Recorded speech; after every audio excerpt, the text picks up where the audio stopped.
Hello Internet! Shout is here and it's time for another episode of ShoutStone. I wanted to do a quick video here to talk about the latest Hearthstone update that is about to come down the line with a bunch of big changes to some really important cards and some key cards in the game. So a post just went up earlier today on the official Blizzard forums for Hearthstone, talking about some changes that are going to be coming to Shattered Sun Cleric, Flame Imp, Argent Commander, Mind Control, Starving Buzzard, and Unleash the Hound. Some of these are fairly minor, some are huge. So we'll start at the very top. So Shattered Sun Cleric is being nerfed from a 3-3 to a 3-2. And Argent Commander is also being nerfed from a 4-3 to a 4-2.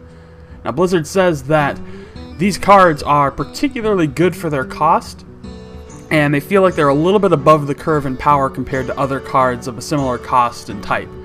So usually players end up picking these cards for their deck more often than other ones at the same mana costs, and they want to try to increase the variety of card choices here. I can definitely agree with these choices. I mean, Argent Commander right now is a 4-3 for 6 with Charge and Divine Shield. I mean, that's like ridiculously good. And, you know, I think the nerfing it down to 2 HP is going to make it a little more vulnerable. It still has that Divine Shield, so it's still going to get what, you know, could sometimes be a free shot in there. So I think it's a pretty smart move on that part. Shattered Sun Cleric, I think the change making that from a 3-3 to a 3-2 for 3 mana is also a pretty big change, because its biggest benefit is its Battle Cry, and it can be used to kind of buff up another card. So replacing 1 health to trade off for that buff, it kind of makes the card a little more balanced instead of the overpoweredness that it has right now. So I think those are 2 pretty good changes, and we could see some really interesting adjustments to the meta with those 2 big changes.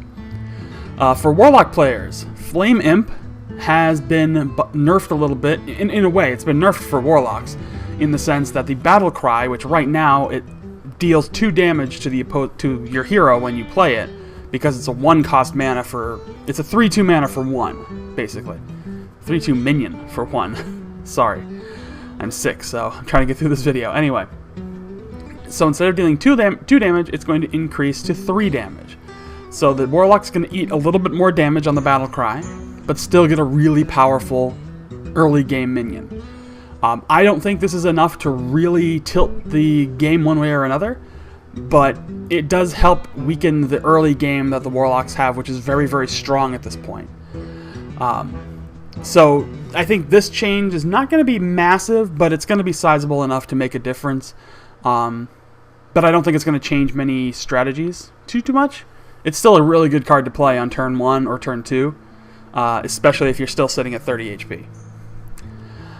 Mind Control is getting its getting its mana cost increased to 10, which we knew was coming from BlizzCon. Everybody hates Mind Control. It's an incredibly powerful card, and this is a great step to finally justify the power this card has. It is game-changing, and you shouldn't be able to play it until the end of the game. So I think that's a really smart move on Blizzard's part to make that change. So that's going to be coming. Also, Starving Buzzard is currently a 2-2 minion for 2 mana, and they are going to be nerfing that down to 2-1. So their justification is that at some ranks, the Hunter was really strong, especially versus Druids, Mages, and Rogues. So this change is going to help kind of balance that out, and I think that's going to make this minion a lot more vulnerable. But with the right protection, it can still serve as a pretty good card battery for Hunter decks. Last but not least, and I think one of the biggest changes, is Unleash the Hounds. Now, they talked about making a change to this card at BlizzCon, but they didn't specify what, because they didn't know. But now they do. So the current version of Unleash the Hounds basically gives all beasts +1 attack and charge. So, with that being said, hunters with enough beasts could win the game on 1 turn. And that was way too powerful. So the change has been the card's basically been completely reworked. Now it's going to be a 4-drop card, and for each enemy minion you can summon a 1/1 hound with charge. Now that still makes it a very powerful card because you have the potential to get a lot of cheap minions out on the field that can inflict some good cheap damage or can eliminate some key minions or whatever. But it is a big nerf. It's definitely not as powerful as it once was, and I think that that's fine. It's going to be a little more interesting to see how it fits into the Hunter deck now, and how other cards can kind of play off of it. Now this means Unleash the Hounds can also work alongside cards like Snake Trap and things in the sense that they would work alongside Scavenging Hyena, because it's going to produce beast cards, which if they die is going to buff up Scavenging Hyena. So you can get these cheap sacrificial minions and really give a potent, a Scavenging Hyena. So that's just one example. I'm sure there's going to be other ways that this card can be used. But it's a nice response that if you're dealing with an opponent who has a lot of minions on the field and you have very little, you can respond in kind by getting some cheap minions out on the field and play cards like Timber Wolf, who can buff them up a little bit, or Direwolf Alpha, or anything like that. So the opportunity is there to make this a really potent card still. It's just not as ridiculously powerful as it used to be. So there you have it. These are the changes that are going to be coming probably in the next patch, which should be very soon.